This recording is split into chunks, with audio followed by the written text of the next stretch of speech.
He may agree with us. He's one of the heroes of the sport. All mechanics are. This gentleman works for Eli Tomac the last few years. Josh Ellingson. What's up, Jelly? How are you, man? I'm good.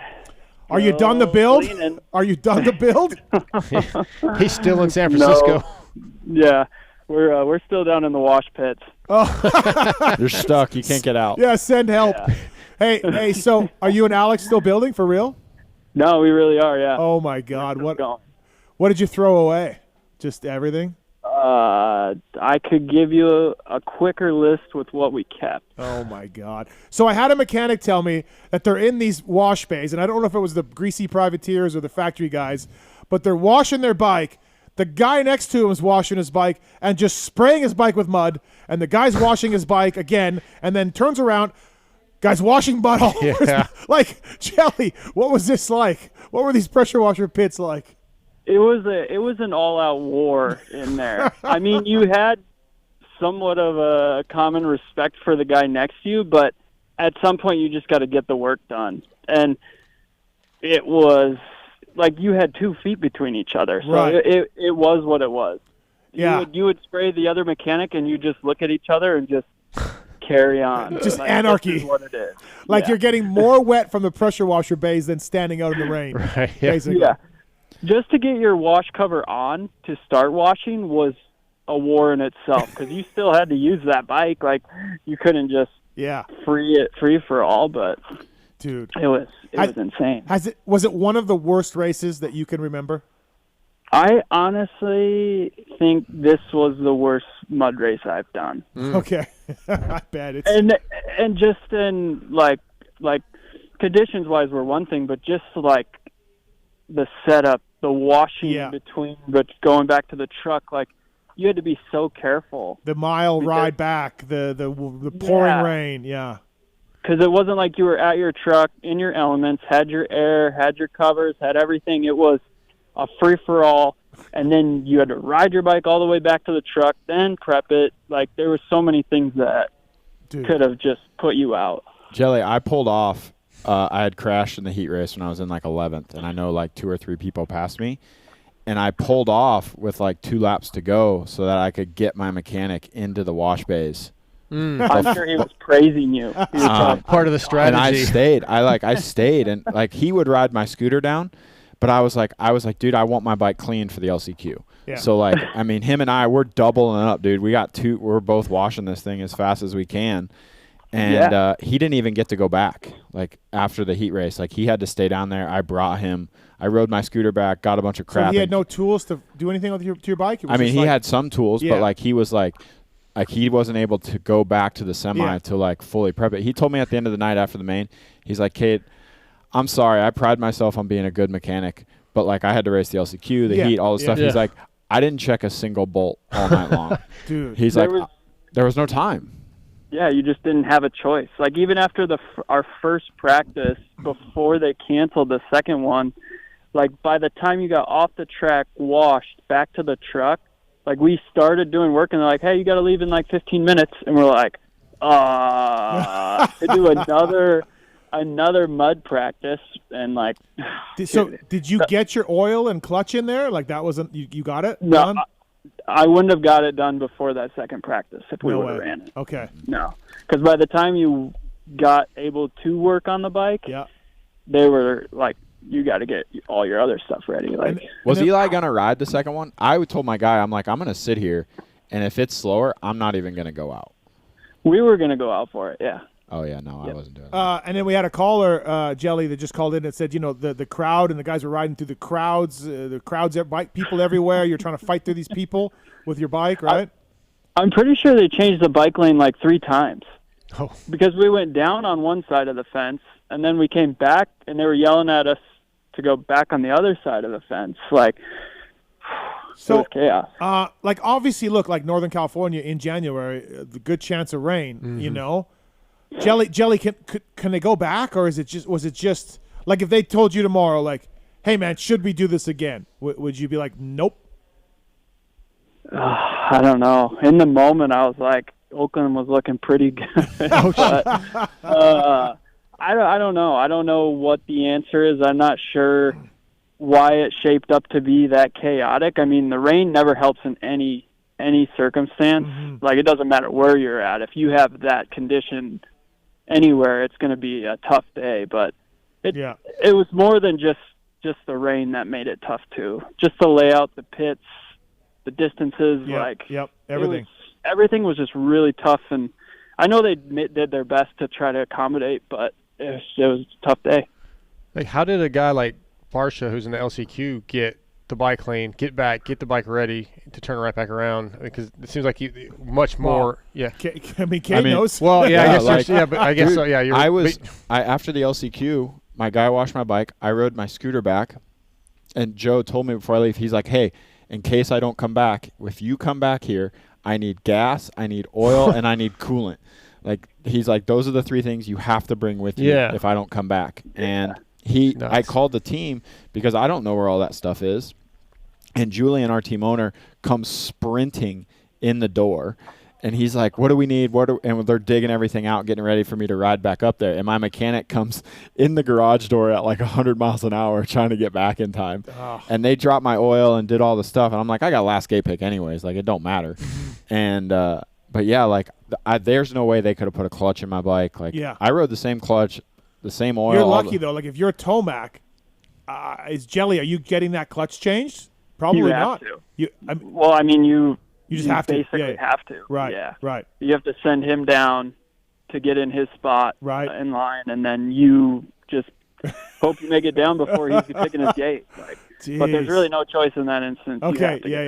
Your bike will not move if you do not get to put a clutch in it. How was it after the race? Were you out of coolant? Was the oil smoked? How was it? No. It was. We were actually really good. Like, if you rewatch the race, like, Eli, I think, was one of the only ones that wasn't steaming. Like, he, in those conditions, he's really good. He's a really good rider, and he knows how to manage. Manage the equipment and manage the race. Like, I almost wonder if he learned a little bit from Loretta's, from his time at Loretta's and the Cowie. Yeah, where we could all see it early, and we are like, oh shit, and eventually he stopped. Yeah. I almost wonder if he's like, I gotta change my riding habits. I think so, and he knows he can. I mean, he's such a veteran that he can feel when things are starting to unravel or go wrong, that he can adjust. Sure. Jelly, you've been with Eli a few years now. After the way last year ended, so close to that next championship, like, how does that affect you? And I mean, obviously the rider, we think about him all the time, but you do all the hard work during the week, getting the bikes ready. You're in the trenches like we're talking about tonight. How much of a heartbreak was that for you last year? I mean, that was probably, I mean, not probably, that was one of the lowest of lows in our career, from having such a good season in 2022, and then we basically started where we left off in 2023, and we're like, I mean, we were on our way to get it again, and it wasn't, and the way it happened was kind of made it worse. Like, it wasn't like a big crash, it wasn't a malfunction, it wasn't an issue, it was just a freak thing that kind of, like, I don't know, it was almost more shocking than anything. And then the disappointment sets in following day, but it was crazy. It was just a crazy thing. Did you have just bringing up the worst memories of Jelly's career? Yeah, I mean, Dark. He's had a pretty stellar career with Eli, but last year, that's a testament. This is why guys don't want to go on your show. You think so? Yeah, you just bring up the negative. It's sad. Sorry, Jelly. Sorry, man. Sad. I don't know what to say now. You just my next question might have been negative, and I don't know what to Jelly, ask. he had a big date. He had a big date last night, so he's all rattled from that.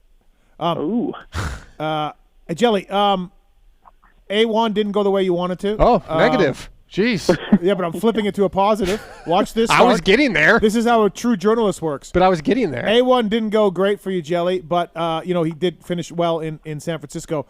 I don't know exactly what happened at A1. It looked like arm pump to me. I don't know how much you figured out. But honestly, even though it's mud, and we talked about this earlier, Kay talked about it, Dark did too, like, even though it's a mud shit show, like, a guy can take confidence from a good race. So Eli can move forward, I think, being like, hey, I'm back, I'm good, right? Yeah, I mean, like you said, A1 was not ideal to have the top guys put in a good result, and we were kind of more towards the back, but we can take away a lot of confidence and be happy we're back in it. In reality, like, second race, he's back, I think, third place now and 10 points out of the lead. So there's so much racing, and it's a long championship. I mean, even after A1, there's still so much racing after it. Anything can happen. Obviously, you've seen it at a mud race. Like, things can change, and as long as you stay positive and keep pushing forward, anything can happen. Yeah, you never know. I mean, sometimes you have big points leads going into your hometown races. It looks like you're going to win a championship, Jelly. Yeah, as we know, anything can happen all the way to the end. I did that on purpose. Yeah, I know. But I was going to – if you look at Eli's career, the two Supercross champions, I think both those A1s, he was like a 6th and a 9th or 6th. So he starts off traditionally slow at A1 anyway, so I doubt there was much concern. Did he say it was arm pump, Jelly? Did you even get to the bottom of that? I don't know. Come on, Jelly. Here we go. No one listens to this show. To add to 22, I mean, we got the red plate and we didn't even win yet. I think after San Diego, he got the red plate, and I think he got 6th at A1, and that might have been his best finish before 2023. You know what? Did you? I don't know how well you got the bike cleaned and ready to go, Jelly. Like we said, it's tough to do. Did you happen to like? Maybe I'm outing myself here as a bad mechanic, but I can remember some mud races where I was like, oh, the clutch is all grindy and like the foot pegs, there's still sand in the foot pegs and mud everywhere. Or like when my rider's revving it, I can see dirty water flowing down the frame. Maybe I'm outing myself here. Was there anything like that for you, Jelly, where you were like, look, man, I had no time. We're running this. Like, was there anything like that for you? I always keep track of those things because he's a guy that can feel stuff like that. Yeah. And I was very fortunate to not even have to worry about that stuff. Like, my clutch felt good still, my throttle felt good still. So better mechanic than me. Better mechanic than me. Yeah, clearly. Yeah. No, I just honestly got lucky. Like, it allowed me to focus on more important things. Yeah. Yeah, really. It's so much. It's so tough. What's it like having another rider in the truck now? It's good. Yeah, Justin Cooper. I mean, Jay Coop, he's a good kid. He's quiet and he goes fast. I mean, it's almost like you don't even know he's there. He's so easy on the bike, so parts-wise, no problem. Did you have a relationship with Cooper Webb beforehand? I mean, I know you're kind of new to the Star program, so he was gone, but did you know Coop at all? I've known Coop. I knew Coop even before he left to go to Factory Yamaha, just because similar friends, hung out with similar people, and just in passing slowly grew a friendship. But yeah, I've known him for a while. Is Alex gelling with him a little better than his other guy? Is that working on a little better? They're good. Okay, all right. They're good. I think a lot of Peanut's stress has gone away. Yeah, is Peanut less stressed? Yeah, I think so. No, Peanut's always stressed. Oh, he is? Okay, all right. Okay. Fair enough. Yeah. How's the triathlon training coming along? How are we looking? We're training, but we already raced. Oh, we did?